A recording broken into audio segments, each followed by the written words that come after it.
Muito bem, jovens. Na sequência da aula sobre a Guerra Fria, também gostaria de fazer outras colocações. Ano de 47 para 48. Nas tratativas entre os vencedores da Segunda Guerra Mundial para organizar a reconstrução e o que acontece com o mundo pós-nazismo, pós-Segunda Guerra Mundial, em 47 os Estados Unidos também vão criar o famoso Plano Marshall. O Plano Marshall era um plano econômico, financeiro de grande aporte de grana para a reconstrução dos países aliados aos Estados Unidos. Tá? E automaticamente quem recebe esse dinheiro é aliado norte-americano. É nesse interim que a União Soviética dá ali uma resposta e cria ali por volta de 49 o Cominform, que seria também ajuda financeira, só que para os parceiros do lado comunista. Só que com uma coisa, quem recebia dinheiro do Cominform era obrigado a aceitar todas as determinações de Moscou, capital da Rússia e também a capital ideológica da União Soviética. Só que nem todo mundo vai aceitar essas determinações, não. Por exemplo, logo na sequência, os Estados Unidos vão criar uma grande aliança militar para oferecer ajuda militar a todo aliado dela, a Organização do Tratado do Atlântico Norte, chamada de OTAN, onde a América vai oferecer ajuda militar pesada para aqueles que se vissem ameaçados pelo comunismo soviético. Logo na sequência, o Pacto de Varsóvia. A União Soviética também cria a sua força militar para oferecer segurança aos seus pares comunistas. Estão percebendo? Quer dizer, o mundo começa a entrar num jogo de tênis, em que o mundo é o espectador e a União Soviética e Estados Unidos são os jogadores daquela quadra naquele momento da história. Mas nem todo mundo concordou. Por exemplo, no mundo oriental, mesmo sendo de base socialista, a Iugoslávia, tendo como líder Josef Broz Tito, um grande herói de guerra contra Adolf Hitler na Segunda Guerra Mundial, se retira do Cominform, se retira do Pacto de Varsóvia e faz um comunismo independente. A França, com o presidente Charles de Gaulle, também não aceita as determinações dos Estados Unidos e vai fazer um capitalismo independente naquele momento também. Também temos que colocar que nesse interim, a gente colocou que a Alemanha foi dividida, não é, em áreas de influência.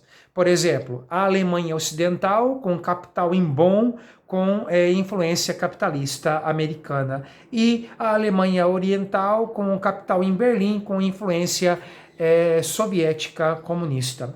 Só que vamos lembrar que a capital, Berlim, também foi dividida em áreas de influência. E aí o que começou a acontecer? Começou a acontecer que a área de influência americana começou a receber dinheiro do Plano Marshall e a cidade começou a ser embelezada, começou a aparecer muito emprego. Os moradores da área oriental começaram a atravessar para o lado ocidental para querer também o dinheiro do Plano Marshall, para ver os seus familiares e, é claro, para querer os empregos. Já que a área estava sendo remodelada, estava sendo remoçada, estava sendo reconstruída. E aí o lado oriental, com o comunismo soviético, decide pela construção de um muro, o famoso Muro de Berlim, com mais de 45 quilômetros de extensão, dividiu ideologicamente a capital, o chamado Muro da Vergonha, que separou famílias por mais de 28 anos, durante um período em que ele ficou de pé, porque foi destruído em 1989, já no final da chamada Guerra Fria. Bem, gente, com tudo isso colocado no plano para vocês, vamos falar um pouco da arma nuclear. A América apresenta ela para o mundo ali no final da Segunda Guerra Mundial. Hiroshima e Nagasaki, 6 e 9 de agosto de 45. A União Soviética só vai equilibrar este jogo de forças em 1947, quando ela também já vai ter a sua arma nuclear. Nisso começa uma corrida armamentista, uma nova corrida armamentista. Ali por volta de 52, 53, os Estados Unidos estão estudando a bomba de hidrogênio. E a bomba de hidrogênio, ela vai ter, por exemplo, 4.000 vezes a força da bomba atômica que foi deflagrada contra Hiroshima. Nisso, o mundo começa a discutir a DMA, destruição mútua assegurada.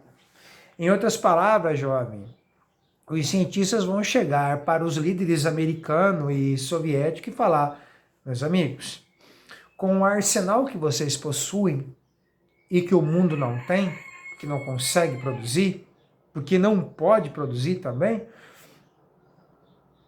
o fim do mundo está assegurado. É o apocalipse. Se vocês decidem apertar os botões que vocês possuem, os mísseis teleguiados que vocês têm, mísseis que eram balísticos intercontinentais, já era. A humanidade está aniquilada. Acordos serão firmados para que as armas não fossem usadas. E aí começa uma guerra ideológica, por isso Guerra Fria. Os dois maiores arsenais de armas de fogo convencionais e nucleares do planeta não poderiam usá-las sob a pena de extinguir a humanidade e a vida biológica. Teriam que voltar a guerras da Idade Média. Arco e flecha, tacape, pedrada. É aí que começa a guerra ideológica. Então eles vão ter que usar de outras estratégias, usar de outras armas para poder criar a sua influência perante os pares capitalistas ou os pares socialistas, ou expandirem também as suas áreas de influência para áreas do planeta que quisessem ou ajuda do Cominform, ou ajuda do famoso Plano Marshall, ou a proteção do Pacto de Varsóvia, ou a proteção da OTAN. Isso vai estar aberto. E aí o mundo mergulha na tal Guerra Fria, o medo da destruição nuclear.